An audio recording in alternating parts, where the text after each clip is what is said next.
Coming up next, and we're very excited to have him in this whole conversation about state politics, is Rich Miller. Rich Miller is the publisher of CapitolFax, as so many people who are probably listening know from Illinois, a daily political newsletter. He's done that since 1993. He's a syndicated newspaper columnist, and his column appears in the Chicago Sun-Times. Rich Miller, welcome to At the Virtual Table. So we got a bit of news coming. What do you think of what President Harman said is going to happen in the veto session, bringing up parental notification and doing a congressional map? All doable? Your mic, Rich. Turn on your sound, Rich Miller. Rich, testing. He's going to ask a minute. Here. Okay. We got you. All right, can we try it this way? Yes, okay. I don't know if you better? heard me or not, but thank you. What we had Senator Harman talk about what he thought was coming up in the veto session. He thought he could get through, void the parental notification bill on the abortion front. And he said he'll get a congressional map through, though he was a little coy about what he wanted the results to be. Rich? Well, we've known all along that they were going to do the congressional map during veto session, but we have not known until just tonight, thank you, that he would run PNA in the Senate. From what I was understanding, the House wanted the Senate to run it first to see if they would pass it, and if they could pass it, and then they will take it up. I think that bill will likely pass. I think they're a little bit more skittish in the Senate than they used to be. But if the Senate president wants it to pass, I think the bill will pass. So And why do you think that is the case now, Rich? Is the timing? Is it who's in charge? Why now? or is it Texas? Well, I think Texas plays a role in this, obviously. I think there is there's a belief among not only pro-choice activists, but Democrats in general, that they need to somehow respond to Texas. Mm-hmm. And so this would be one way of doing that. So Rich, one of the things you are is is one of the most knowledgeable people about state of Illinois politics. What is the biggest unreported political story in your view in Illinois? Right now, today? Yeah. Oh, I mean, I know you deal with a lot of insider stuff and you cover the whole state, not just the Chicago area. I mean, I'm tossing out. There is a law that's been on the books for a couple, 3 decades now, and it's a healthcare rights law, and it was designed to protect doctors who didn't want to participate, or nurses who didn't want to participate in abortions, what have you. Pharmacists have used this law to prevent anyone their employers forcing them to dispense birth control pills. That's now being used by some teachers in order to get out of the testing mandate. So you know that right now there's a executive order issued by the governor that school personnel must either be vaccinated or submit to weekly tests. And so the people who are opting out of the vaccination are now using this law to demand that they also won't have to take tests, which is quite something. I had a story in this morning's Fax about this. I talked to the Illinois Association of School Boards, the Illinois Association of School Administrators, and both teachers unions, and they said it's become a huge issue out there, and it's growing daily. So speaking of vaccines, I have a story that posted today and will be in the print Sun-Times tomorrow about President Biden coming to Chicago on Wednesday to talk about businesses having vaccine mandates. Do you think that in this case, J.B. Pritzker and Lori Lightfoot get some political cover? They haven't yet pushed for statewide or citywide mandates, but what do you think the impact will be of President Biden coming in a state that does have its resistance? It does have its anti-vaxxers and anti-maskers. Yes, but if you look at all the polling nationally, it's overwhelmingly in favor of wearing masks in schools. And there are majorities in every poll that I've seen in the last month or so support mandates, employer mandates. So some are larger majorities or pluralities than others, but I think that is growing. I think they're on the right side of the polling on this. So the governor has, it is interesting to watch because the governor has, from the beginning of this pandemic, Illinois was never the first to do anything, right? California or New York or another state would do something and he would see how that went and then Pritzker would do it here, right? So we weren't the first state with, well, a whole panoply of different things. We weren't the first state to shut down. We weren't the first state to shut its schools down, on and on and on. But you have the president saying all employees must be vaccinated. And the governor has said, no, not yet, only employees at congregate facilities like prisons, mental health institutions, et cetera, developmentally disabled. So yeah, when you say that, it may prompt him to move further along on this. And, Well, isn't a big problem is the unions? I mean, he has a union issue that he has to deal with. Well, yeah, he defeated a man who opposed the whole concept of collective bargaining. Mm-hmm. And he said a million times, during that campaign and since then, that he favors collective bargaining.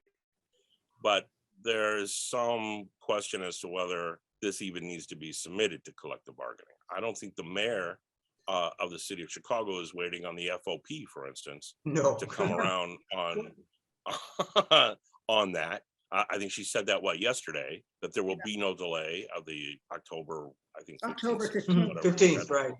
Yeah. So I think it's a process and he's trying to drag him into it. I don't think that all of them are actually going to follow that. And he'll have to impose it and there'll be lawsuits and there'll be some strife, limited, in these congregate facilities. Just, they believe that their best case is in, they have employees taking care of veterans, right?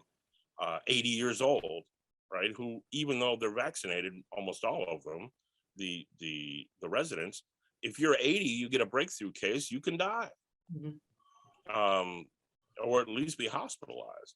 So there's a very strong case to make there that they should be vaccinated first, these employees. I would like to switch gears here because you are such a fountain of political knowledge. Can you handicap, let's talk about the governor's race. What do you make of the Republican field that has emerged so far? Well, it's quite something. I mean, the Republican Party in Illinois, as represented by these candidates, is not the Republican Party that you or I have seen, or Laura has seen over many years. I mean, Jim Edgar could not win a nomination in today's Republican Party. Jim Thompson, no way. So they have all of them have landed on the side of what they call freedom over mitigations, right? Over, mask wearing, over, which is an abomination to some. And that's actually, those are popular positions within the Republican Party, as you know. Those are not popular positions among the electorate at large.